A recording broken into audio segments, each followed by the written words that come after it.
ആകെ വാല്യും കൂലില്ലാത്തവരാ ഇവരെ ഏത് നേരത്തെ കിട്ടുള്ളൂ. അപ്പൊ ഇന്നത്തെ പരിപാടി ഉമ്മീസ് കിച്ചൺ ആട്ടോ.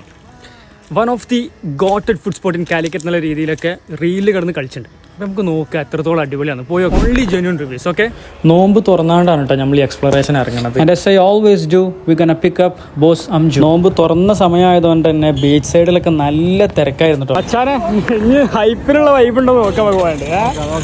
പോയോക്കാം. അത്യാവശ്യം തിരക്ക് ഉണ്ടായിരുന്നു കേട്ടോ അവിടെ. ബട്ട് അൺഫോർച്ചുനേറ്റ്ലി നമ്മളവിടെ എത്തിയപ്പോഴേക്കും ഓൾമോസ്റ്റ് വിഭവങ്ങളൊക്കെ തീർന്നിട്ടുണ്ടായിരുന്നു. എന്നാലും കിട്ടിയ നെയ്പ്പത്തിലും ചെമ്മീൻ ടിക്കയും ബീഫും ഞണ്ടും ഒക്കെ നമ്മൾ ട്രൈ ചെയ്തു കേട്ടോ. എന്താ അവസ്ഥ ജെന്യൂൻ റിവ്യൂ മാത്രം പറഞ്ഞാൽ. ലിസൺ മക്കളെ, ഇതാ ഹൈപ്പിനുള്ള സാധനം ഉണ്ട് കേട്ടോ. വീട്ടിൽ നിന്ന് ഇറങ്ങുമ്പോൾ തന്നെ അംജു എന്നോട് പറഞ്ഞത് ഞാൻ എൻ്റെ കൂടെ പോരുന്നത് കല്ലുമക്കായ കഴിക്കാനാട്ടോന്നാ. പക്ഷേ ഉമ്മീസ് കിച്ചൺ നമുക്കത് കിട്ടിയില്ല. അവസാനം ചട്ടി വടിച്ചിട്ടാണ് എനിക്കൊക്കെ നെണ്ട് കിട്ടിയത്. അതുകൊണ്ട് ആ പൂതിയും തീർന്നിട്ടില്ലായിരുന്നു. രണ്ടാളെ സങ്കടം തീർക്കാൻ തൊട്ടപ്പുറത്തുള്ള കടയിൽ കയറി ഞങ്ങൾ ഞണ്ടും കല്ലുമ്മക്കായും രണ്ടും ഓർഡർ ചെയ്തു.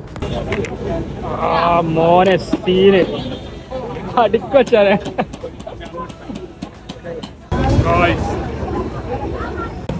എന്നിട്ട് മസാല സോഡ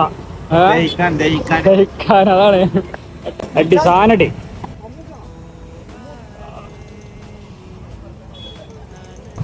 ഇരുന്നൂറോളം ഫ്രണ്ട്സ് ചോദിക്കാൻ സാധ്യതയുള്ളൊരു ചോദ്യമായിട്ടാണ് ഞാൻ ചോദിക്കുന്നത്. എന്താണ് ഇപ്പൊ ഈ റീലിൽ ഇപ്പൊ എന്നെ മാത്രമല്ല എല്ലാവരും കാണുള്ളൂ, വേറെ ചെങ്ങായിമാരൊന്നും ഇല്ല എന്നുള്ളൊരു ചോദ്യം ആളുകൾക്ക് വന്നൂടായില്ല. എനിക്കും സംശയം.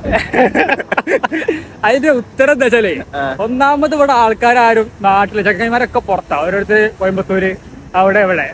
പിന്നെ ഉള്ളോലാണെങ്കിൽ അവരുടേതായ ചുറ്റുപാടുകളിൽ എന്താണ് വ്യാപൃതരാണെന്നുള്ളത്. നമുക്ക് ചുറ്റുപാടില്ല. അത് ഞാൻ പറഞ്ഞ വിഷയം എന്താ വെച്ചാല് ആകെ വാല്യും കൂലില്ലാത്തവരാ ഇവരെ ഏത് നേരത്തെ കിട്ടുള്ളൂ.